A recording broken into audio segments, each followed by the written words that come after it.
The night had gone from bad to worse. Out in the cold, jobless future uncertain, Lily gritted her teeth, shoving her hands into her pockets. Maybe her boss was right. Maybe people like her couldn't afford to be heroes. But then, just as she reached her car, she felt it, a distant vibration in the air. At first, it was barely noticeable, a whisper of thunder in the distance. But it grew deep, rhythmic, undeniable. Motorcycles. Not one, not 2 dozens. And in the lead, the man she had defended. He hadn't just left. He'd gone to get his brothers. And now, they were coming back. Drop a comment and share where you're joining us from. If stories like this resonate with you, hit subscribe so you don't miss our next inspiring journey coming tomorrow. The neon sign above Miller's Diner flickered weakly against the pitch-black sky, the sound of distant thunder rumbling across the open highway. Inside, the last remnants of customers nursed their half-empty coffee cups, their laughter occasionally breaking the quiet hum of the old jukebox. Lily Carson, 23 and exhausted, wiped down the counter for what felt like the 100th time, another long shift at a job that barely paid her rent. The brass bell above the entrance jingled as the door swung open. 17. A man stepped inside, brushing raindrops off his worn leather jacket. He moved slowly, deliberately, his frame tall but weighed down with unseen burdens. A biker, no doubt. The deep creases on his weathered face and the way he scanned the room said more than words ever could. Lily barely had time to greet him before the regulars took notice. "Well, well." A man in a polo shirt sneered, leaning back in his seat. "Didn't know we had an old-timer biker reunion in town." His buddies chuckled, all too eager to egg him on. "Probably got lost on his way to the state prison," another one muttered, shaking his head. The biker said nothing. He just walked to a booth in the corner, dropping into the seat with the slow ease of someone used to carrying the weight of time. Lily exhaled sharply and grabbed a clean coffee mug. "Hey, Mac," she said, setting it down in front of him. She didn't know if that was his name, but it suited him. The man glanced up, his gray eyes piercing, tired. Black. No sugar. The laughter from the other table grew louder, but Mac didn't acknowledge them, didn't even flinch. Lily wasn't about to let it go unnoticed. She turned sharply toward the loudest one. "You got a problem?" she asked, her voice firmer than she expected. The man grinned, smug. "Nah, just wondering why you're wasting a fresh cup on someone who looks like he can't afford a tip." Lily's fists clenched. "I serve everyone," she said coolly, pouring Mac's coffee. "Even the ones who don't deserve it." The man's face darkened, but his friends nudged him, whispering, "Not worth it." He scoffed and turned back to his plate, but the tension in the room simmered beneath the surface. Behind her, her boss, Randy, sighed loudly. "Lily," he muttered, under his breath, pulling her aside. "You gotta learn to let things slide. You keep playing hero, and you're gonna be out of a job." She swallowed the lump in her throat, biting back a retort. "I'm just doing my job." "Yeah?" Randy arched an eyebrow. "Then do it without chasing off paying customers." Lily returned to the counter, but her mood had soured. She glanced at Mac, who sipped his coffee in silence, his gaze fixed on something distant, something beyond the diner's cracked window. Then she noticed it. A patch on his sleeve, barely visible beneath the folds of his leather jacket. An old military insignia. She hesitated before asking, "You serve?" Mac didn't answer right away. He looked at her, his expression unreadable. Then, with a slow shake of his head, he muttered, "Not anymore." The tension in the diner thickened like heavy smoke. The laughter from the corner table grew louder, meaner. Mac remained still, his fingers wrapped around the coffee mug, but Lily could see the quiet restraint in his posture. He wasn't afraid, just tired. Tired of people like this? The man in the polo shirt leaned forward, his smirk widening. "Hey, buddy. Didn't mean to offend," he said, voice dripping with sarcasm. "Maybe we can buy you another cup of coffee if you can handle it." Then, without warning, he reached across the table and knocked Mac's coffee over. The mug tipped, spilling the steaming liquid onto the table and onto Mac's sleeve. A few drops splattered onto the floor. The diner went silent. Mac didn't flinch. He simply looked up, meeting the man's gaze with a calm that was more unsettling than anger. "You gonna do something, old man?" the customer taunted, his grin smug. "Are you too slow for that now?" Lily snapped. She stormed over, grabbing a fresh rag and tossing it onto the table before spinning toward the man. "What the hell is wrong with you?" she demanded. The man raised an eyebrow, amused. "Relax, sweetheart. It's just a little coffee. Ain't like the guy's got anywhere important to be."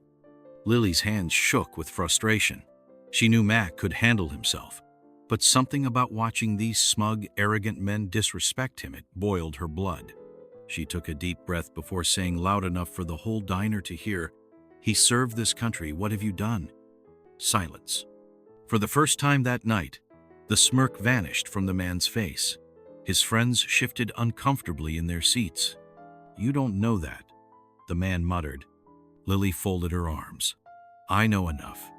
The silence was deafening. Even the low hum of the jukebox seemed distant. Then a sharp voice cut through the tension. "Lily, a word." She turned to see Randy, arms crossed, his face flushed with anger. "Uh-oh." She barely had time to react before he pulled her aside. "I warned you," he hissed under his breath. "You don't mouth off to customers. I don't care if he's a veteran, a senator, or the damn Pope. You don't cause scenes in my diner." Lily's stomach twisted. You were just costing me business." His voice was clipped, firm. "You're done here, kid. Hand over your apron." It took a second for the words to sink in. "You're firing me?" Randy exhaled sharply, shaking his head. "I like you, Lily, but this isn't your fight." Lily stared at him, heart pounding. Her hands fumbled with the knot behind her back as she pulled off her apron and tossed it onto the counter. "Fine," she said, her voice steadier than she felt. "Good luck keeping this place afloat without me." Randy's expression softened, like he almost regretted it, but he didn't stop her. Lily turned toward Mac. He was watching everything, silent as ever. She exhaled, feeling the sting of humiliation as she grabbed her coat. She half expected Mac to say something, but instead, he just reached into his jacket and pulled out a folded bill. He placed it on the counter in front of her. "Don't let one bad night break you, kid," he said quietly. Lily hesitated before picking up the bill. When she unfolded it, her breath caught. $100 bill. She looked back up, but Mac was already standing, adjusting his jacket, his expression unreadable. Without another word, he walked toward the door, leaving behind the overturned mug, the stunned faces of the customers, and the girl who had just lost her job. Lily exhaled sharply, pushing open the door and stepping out into the cool night air. And that's when she heard it. A low, distant rumble, faint but unmistakable. Motorcycles, growing louder. Lily had barely reached her old beat-up car when she heard a deep, rumbling sound rolling through the night.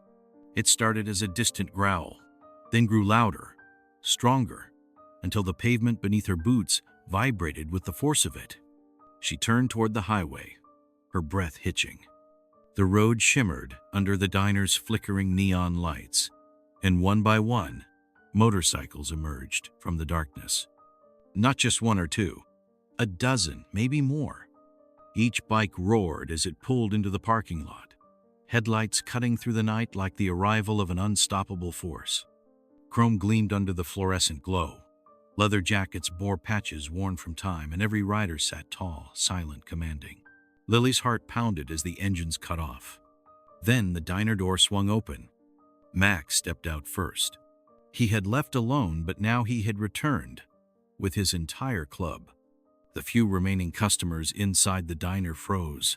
The rowdy men from earlier, the ones who had laughed and knocked over his coffee, went pale. Randy, her former boss, visibly stiffened. Mac didn't look at Lily. Not yet.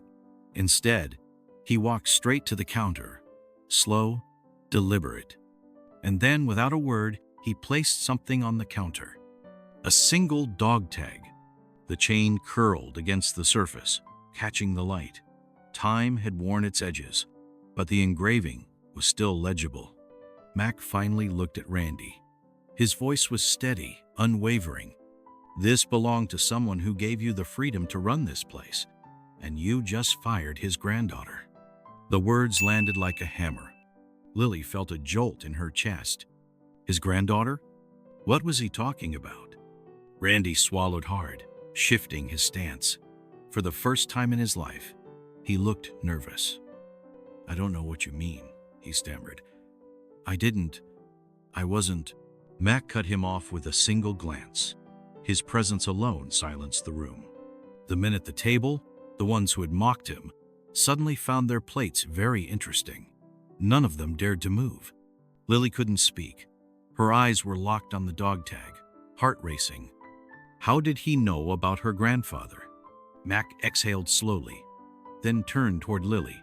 "You never told me your last name," he said. "But the way you stood up for me tonight, I've only known one other person who had that same fire." Lily's voice barely worked. "Who?" Mac's expression softened, but his eyes carried a weight she couldn't yet understand. "William Carter." The name hit her like a punch to the gut. Her grandfather, her hero, the man who had raised her, told her stories of the war, taught her right from wrong, the man who had passed away 5 years ago. Mac had known him? Lily's breath came unsteady. How do you know my grandpa?" Mac gave a small nod. "He rode with us, a long time ago." Lily's throat tightened. She had always known her grandfather rode motorcycles when he was younger, but he never spoke much about it. He never mentioned a club. But the way Mac stood there, the way the other bikers behind him watched in solemn respect, it was clear. This was more than just some casual riding group. This was a brotherhood.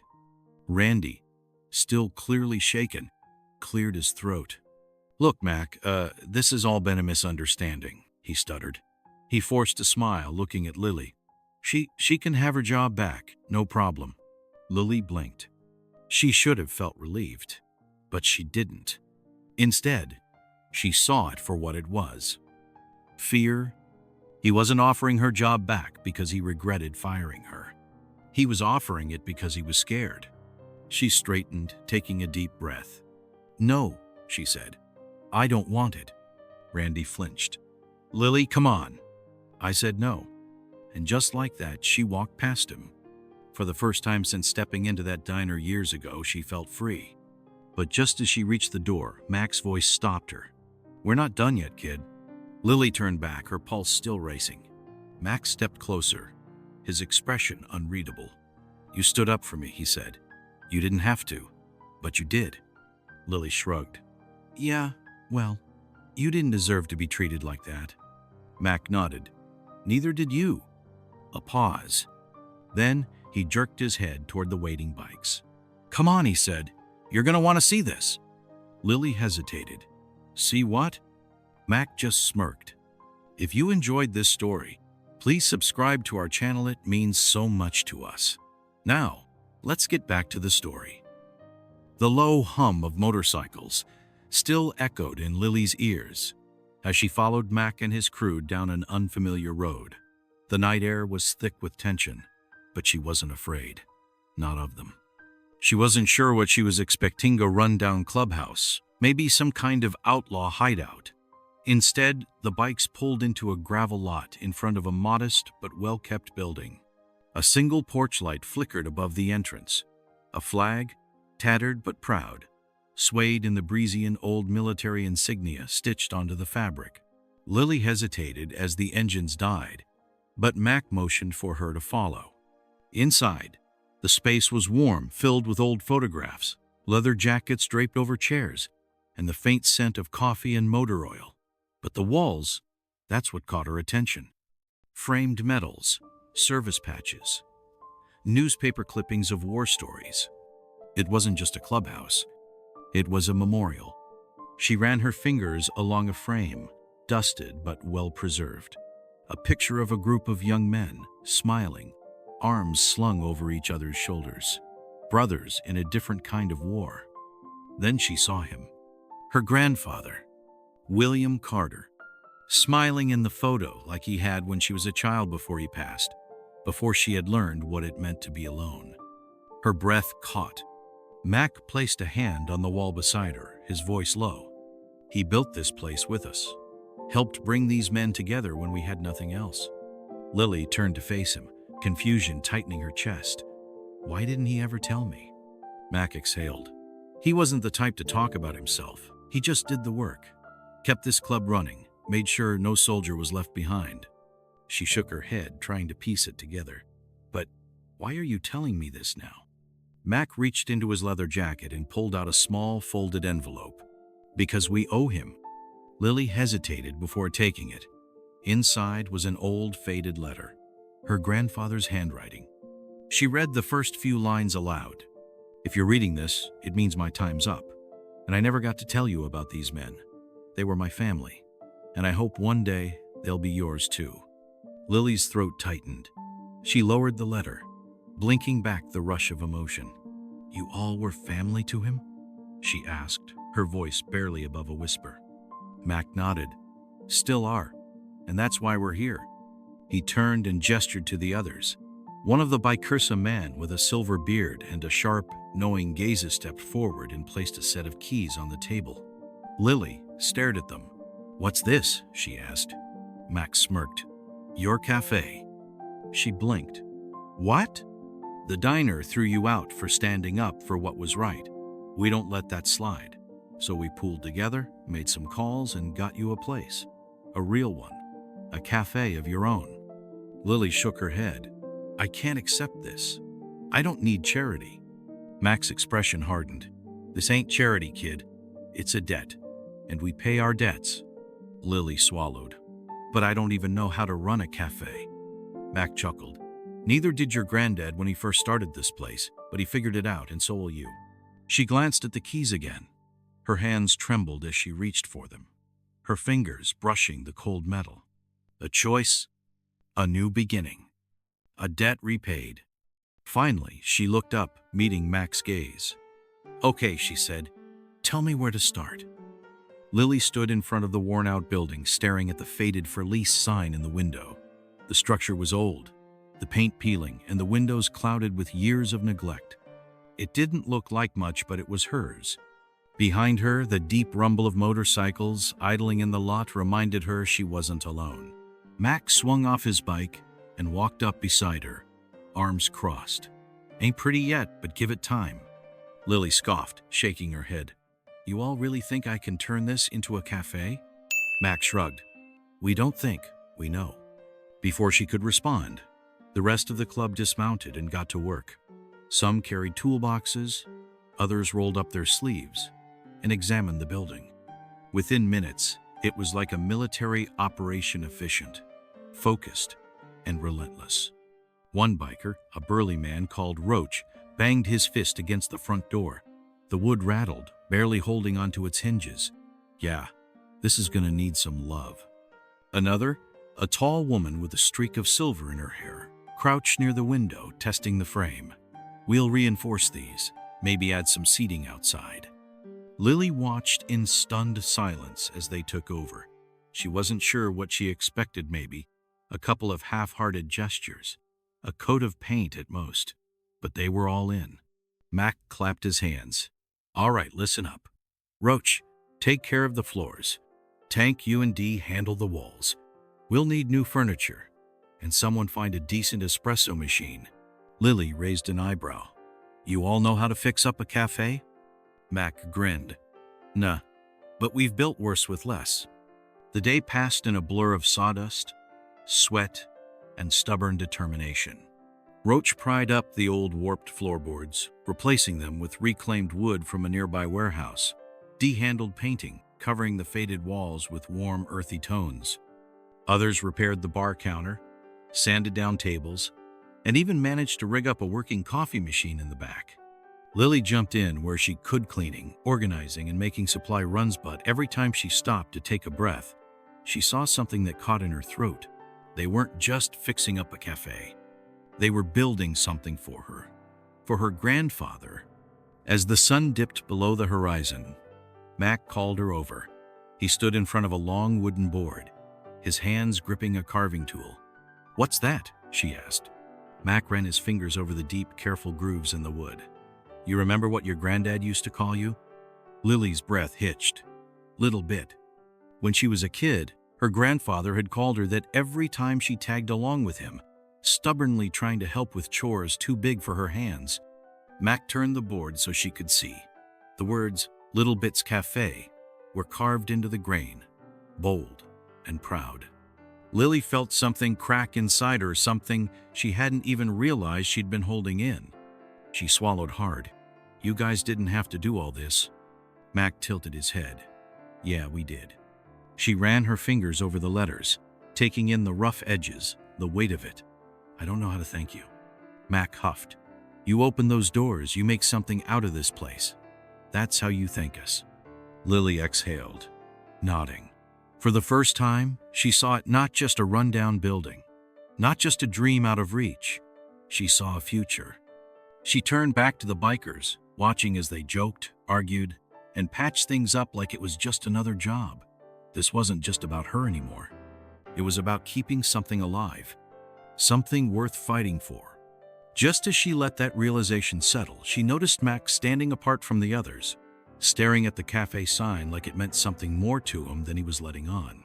He looked like a man with unfinished business. The sun dipped low over the horizon, stretching golden light across the empty road. The cafe wasn't open yet, but it was close. The bikers had done their part, and soon it would be up to Lily to carry on. She leaned against the cafe's new wooden sign, tracing her fingers over the carved letters. Little Bit's Cafe. It still didn't feel real. Behind her, the low rumble of a motorcycle cut through the quiet evening.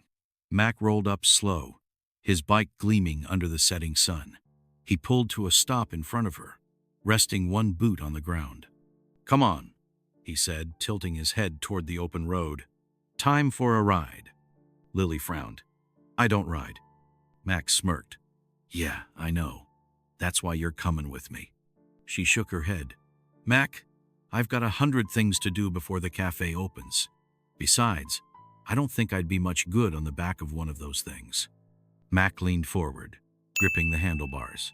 Your granddad wanted you to ride at least once. Said you should know what the road feels like before you decide what kind of life you want. Lily hesitated. She had spent so much time trying to move forward, to create something of her own, that she'd never really stopped to think about what her grandfather would have wanted for her. She glanced at the road ahead. It stretched out in long, endless curves, winding toward the distant hills. The way the sun hit the pavement, it almost looked like it went on forever. She sighed, stepping toward the bike. Fine. One ride. Mac grinned, handing her a helmet. That's my girl. A ride through memory. The moment the engine roared beneath her, Lily felt something shift. The vibration hummed through her bones, the wind rushing past her as Mac took them down the long stretch of highway. She had never felt anything like it. The world blurred at the edges, but in the best way, like all the worries and doubts melted away, leaving nothing but the moment. Mac rode steady, letting her take it all in. She held on, feeling the weight of the road, the freedom of it, the way the sky stretched endlessly above them. Somewhere in the wind, she thought of her grandfather, young, wild, and fearless. Maybe this was how he had felt years ago, when he rode beside the same men who had rebuilt her cafe. Maybe this was how he wanted her to feel now. The hilltop truth. Mac pulled off the road at a quiet overlook, shutting off the engine. The only sound was the wind rustling through the trees and the distant call of a hawk overhead. Lily stepped off the bike, breathless. I get it now. Mac chuckled. Told you. They stood side by side, looking over the valley below, watching the last of the sunlight paint the sky in shades of orange and red.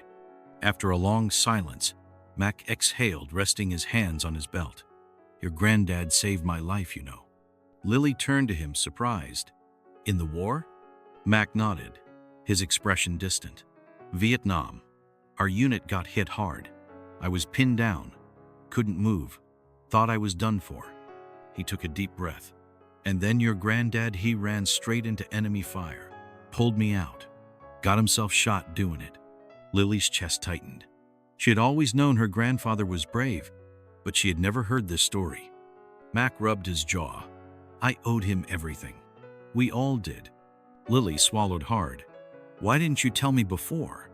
Mac looked at her, his weathered face full of something softer than usual.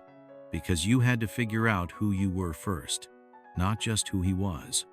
They stood in silence for a long moment, the weight of it settling between them. Finally, Mac spoke again, his voice quieter this time. Roads like these, they're meant for new beginnings. Lily looked at the highway stretching out below them, endless and open. She had a feeling he wasn't just talking about the road. The cafe smelled of fresh coffee and warm bread, the scent curling through the air as Lily wiped down the last of the countertops. Tomorrow was opening day. She glanced around the space, still in awe of how it had come together. The floors were new, the walls freshly painted, the furniture solid and handmade, built with care, built with love. And at the center of it all, just above the counter, was a framed photograph of her grandfather. His face was younger, his eyes full of life, his arm draped over the shoulders of a group of grinning bikers, the same men who had made this cafe possible. A soft rumble of engines outside made her turn. Max stood at the doorway, helmet in hand. You did good, kid, he said, nodding toward the cafe. Your granddad would have been proud. Lily smiled, but there was a heaviness in her chest. You're really leaving, huh? Mac exhaled, tapping his fingers against the helmet. Roads keep moving. That's just how it is. He reached into his leather jacket and pulled out a worn envelope, pressing it into her hand. Your grandfather wrote this, left it with me a long time ago. Told me to give it to you when you were ready. Lily's fingers trembled as she looked at it. The paper was yellowed with age, the edges soft, as if it had been carried for years. She swallowed hard. Why now? Mac met her eyes. Because now you know where you come from, and now you know where you're going. Lily hesitated, then nodded. She understood. A road to somewhere new. Outside, the other bikers were already mounted, engines idling. Mac placed his helmet on his head, adjusting the straps. You ever need anything, he said. You know where to find us. Lily nodded. Yeah, I do. With a final look, Mac threw one leg over his bike, revved the engine, and took off. The others followed, a thunderous roar fading into the distance. Lily stood there long after they were gone, the envelope still clutched in her hands. Finally, she took a deep breath and stepped inside, back into the warmth of the cafe, back into a new beginning. She walked to the counter and placed the letter beside her grandfather's photo. No soldier fights alone. No family is ever forgotten. Lily unlocked the cafe doors for the first time, running her fingers over the engraved name of her grandfather. Some debts can't be repaid with money, but with loyalty, honor, and never letting a name be forgotten. What's the greatest lesson someone has left you? Drop a comment below. Thanks for watching, and we'll see you in the next video.